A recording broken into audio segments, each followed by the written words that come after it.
some strong storms as well, but certainly the heat is here and we have an excessive heat warning in effect for another hour until 7 p.m.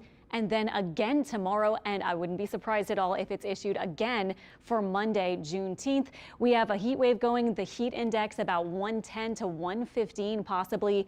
These are the air temperatures now thankfully lower than they were earlier, where we did of course hit 96, the daily record high for today's date. We tied, so very hot, and look at that morning forecast. Our temperature this morning was at 80 degrees, so we're not cooling down a lot at night either, and that lets us warm up so much with that high humidity. The feels like temperature again running maybe a little high for some of those spots to the southwest, but overall feeling like around 110, maybe a bit more.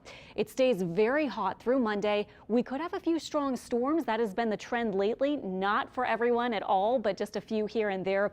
And then we finally turn less hot with some more rain around by the middle of next week. So Tuesday, but then especially Wednesday and Thursday, we will say goodbye to these 96s and 97s for high temperatures, and we'll be back to more normal or maybe even below normal weather by then for temperatures. Live radar showing these big, strong storms, especially off the coast of Mississippi and Alabama. This tiny storm now set to move to the south, so again near Thibodaux, maybe by about 6:40. And if it holds together, which it has not been doing very well as it's moved into our area, eventually by 7 p.m. by the Homa area. Now in New Orleans, we have not seen a lot of rain, but look at this photo sent by Charles Babbitt in Mid-City. These are mammatus clouds. These are one of my favorite clouds to see. You can see how they have this downward little pouch kind of look. That's where the air is sinking downward. Not very common for clouds. Clouds usually form upward, of course, so these are really cool, and often you'll see them around thunderstorms or in environments that tend to support thunderstorms. Even though we don't have any in New Orleans itself, very interesting to see those clouds, and one of the most, to me, exciting kind of clouds that you can see.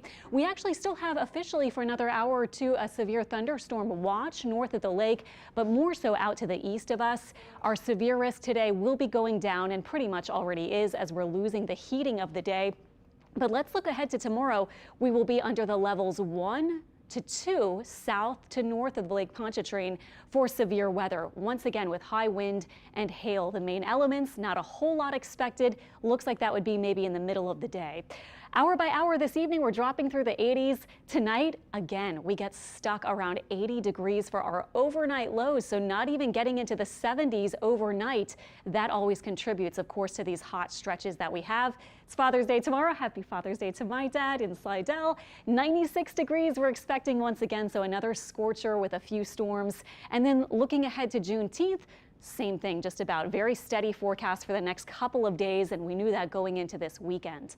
Now this week, we do see the high pressure start to get squished back off to the west, and then by the middle of the week, we will start to see this low pressure maybe even dipping south into the southeast, and then maybe cutting off and hovering over the Gulf Coast near where we are. So the streak will end with these super high temperatures, and we'll have more rain around. Quickly in the tropics, there is a wave coming off of Africa. Some warm water here may allow it to develop by the middle of next week, but just tracking, and take this with a grain of salt, we're looking way out here, but just to give you an idea, some models are kind of taking it off to the north once it reaches the general kind of central part of the ocean, or maybe toward eventually the Caribbean. So we will see, but it does look like once it gets near the Caribbean, it may take that northward movement. Might be some high pressure hanging out over there that would drive it that way. We'll see. It's way too early to say exactly what will happen with that, but just wanted to keep you updated on the tropics situation. No threats here.